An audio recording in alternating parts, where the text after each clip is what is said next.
विज्ञान आंदोलन 1930 में महात्मा गांधी के नेतृत्व में भारत की जनता ने सविनय अवज्ञा आंदोलन की आरंभ की, यानी शुरुआत की। आंदोलन का आरंभ करते हुए 12 मार्च 1930 ईस्वी को गांधी जी अपने 78 कार्यकर्ताओं के साथ साबरमती आश्रम से समुद्र तट पर स्थित दांडी की ओर गए, जो कि 241 मील की यात्रा की। 24 दिन का समय लगा, जो कि एक ऐतिहासिक यात्रा थी। सुभाष चंद्र बोस ने इसकी तुलना नेपोलियन के एल्बा से लौटने पर पेरिस यात्रा से की। और बॉम्बे क्रॉनिकल समाचार पत्र ने लिखा कि मनुष्य जाति के हृदय में राष्ट्रभक्ति की लहर ने इतनी जोर से कभी हिलोर नहीं ली थी जो इस अवसर पर ली। भारत की राष्ट्रीय स्वाधीनता के इतिहास में इस महान आंदोलन का आरंभ भी कहा जाएगा। 6 अप्रैल को गांधी जी ने नमक कानून तोड़ा और जनता के समक्ष यह कार्यक्रम प्रस्तुत किया। देखोगे कि ये सविनय आंदोलन 12 मार्च 1930 ईस्वी को गांधी जी 78 कार्यकर्ताओं के साथ साबरमती से दांडी की ओर गए।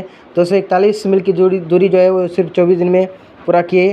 सुभाष चंद्र बोस ने भी देखोगे इसका तुलना नेपोलियन का एल्बा लौटने और पेरिस यात्रा के बारे में बात की। और बॉम्बे क्रॉनिकल ने छापा कि ये सविनय अवज्ञा आंदोलन में दांडी यात्रा है, एक तरीके से एक ऐसी यात्रा है जो कि पूरे देश में राष्ट्रीय आंदोलन का जोर देने पर कोशिश किया गया है। 6 अप्रैल को देखोगे गांधी जी ने नमक बना करके इस कानून को तोड़ा।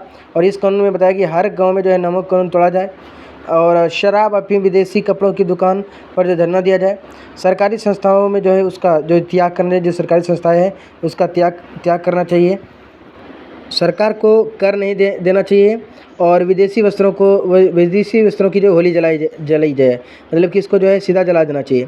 इस तरीके से देखोगे 4 मई 1930 को गांधी जी की गिरफ्तार कर लिया गया। सारे देश में विदेशी कपड़ों की होली जली। स्त्रियों ने शराब व नशीले पदार्थों की दुकानों पर धरना दिए। और सरकार संस्थानों का उन्होंने सरकारी संस्थान थे उनका सीधा बहिष्कार कर दिया कि हम लोग यहाँ पर काम नहीं करेंगे, ना ही इसका बात मानेंगे। सरकारी दमन चक्र काफ़ी तीव्र था, लेकिन सरकार के दमन चक्र के बावजूद भी देखोगे आंदोलन में पूरे जोश के साथ चल रहा था। विरोध के प्रतीक के रूप में नमक का चुनाव क्यों? आखिर महात्मा गांधी ने विरोध के प्रतीक के रूप में नमक बनाने का ही संकल्प क्यों लिया? इसका उत्तर देते हुए स्वयं गांधी जी ने लिखते हैं कि प्रतिदिन प्राप्त होने वाली सूचनाओं से यह पता चलता है कि नमक कर को कितने अन्यायपूर्ण ढंग से लगाया गया है। बिना कर कभी कभी नमक मूल्य कि 14 गुना बढ़ाया जाता है। तो कैसा कहा गया कि हम लोग रोज़ाना की ज़िंदगी में नमक एक मामूली चीज़ है उसको उपयोग करते हैं और उसमें देखोगे कभी कभी 14 गुना कर तक बढ़ा दिया जाता है।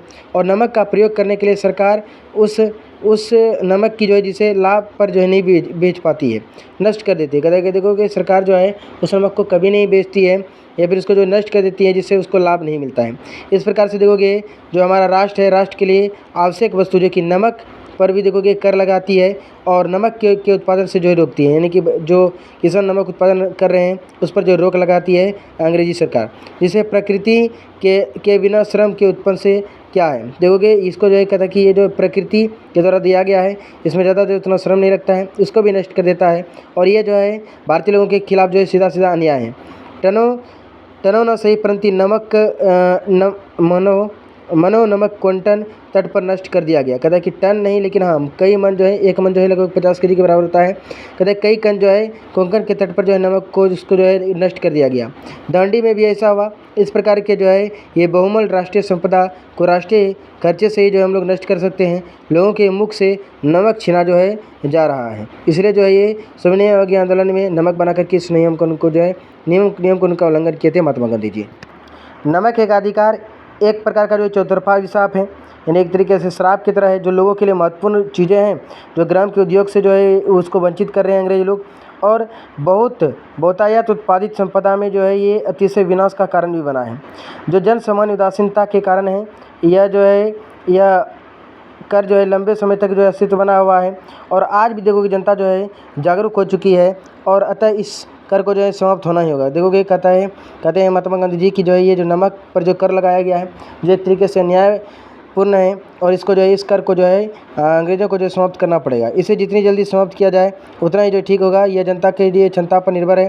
The collected works of Mahatma Gandhi, यानी कि CWMG खंड 49 में जो है ये बात कहते हैं। गांधी जी को दांडी यात्रा पर विचार प्रकट करते हुए 5 अप्रैल 1930 को कहा था कि कल हम नमक कानून तोड़ेंगे। सरकार इसे सहन करती है या नहीं, यह प्रश्न लगे। कहता है कि ये जो नमक पर जो है कानून जो बनाया अंग्रेजी सरकार ने, इसको हम तोड़ेंगे, चाहे ये जो अंग्रेजी सरकार माने या ना माने। सरकार कहता है हो सकता है सरकार हमें ऐसा ना करने दे, लेकिन उसने हमारे जत्थे के बारे में धैर्य और सहनशीलता की दिखाई है, उसके लिए वह बधाई के पात्र है। कहते हैं कि देखोगे कि अभी तक जो है कल शायद जो है हम लोग नमक बना करके इस कानून को तोड़ेंगे। शायद जो है ये जो अंग्रेज लोग हैं अभी तक तो उन्होंने सहनशीलता का काम किया है, जो कि बहुत अच्छी बात है। कहते यदि मुझे गुजरात और देश भर के सारे मुख्य नेताओं को जो है कैद कर लिया जाता है तो क्या फ़र्क पड़ता है। यह आंदोलन इस विश्वास पर आधारित है कि जब एक पूरा राष्ट्र उठ खड़ा होता है और आगे बढ़ने लगता है तो उसे नेता की आवश्यकता नहीं रहती है। गांधी जी ये भी कहती है कि मुझे और या फिर गुजरात या फिर ये जो है पूरे देश के नेता को अगर आप बंद कर लें, जेल में कर लें तो क्या होगा। क्या जब जो है पूरा देश जग चुका है तो आपको एक नेता को, 2 नेता को, 10 नेता को, 20 नेता को, 100 नेता को जेल में डालने से ये आंदोलन नहीं रुकने वाला है। ये जो है राष्ट्रीय आंदोलन जोर जो है पकड़ चुका है।